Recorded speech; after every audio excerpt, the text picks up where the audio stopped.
My name is Doug Patch. I own SteamDry. We do restoration, mainly flood restoration.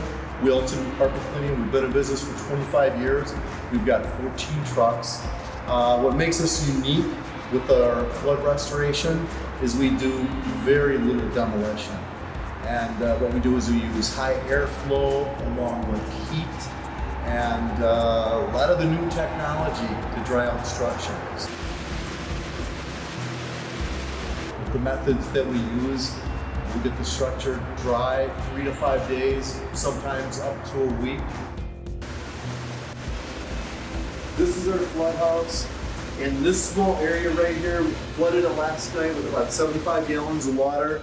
Right now, the water level, you can't visibly see it, but if we were to look at it with a moisture meter, you would see that it's saturated about 99%, 99.9% from about a foot down. So we've got a heater, we've got our axial fans, and then we've got a dehumidifier here. This draws about 7.5 amps. Each of these guys draws about 2.5 amps.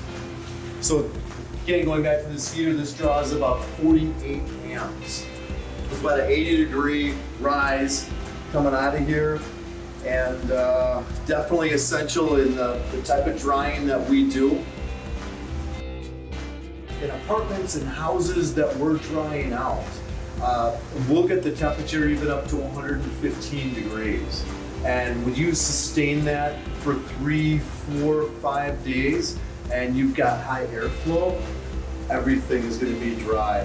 And we confirm that everything is dry too with moisture meters. With our service, we're on call 24/7, 365. You call us, typically we're there within an hour.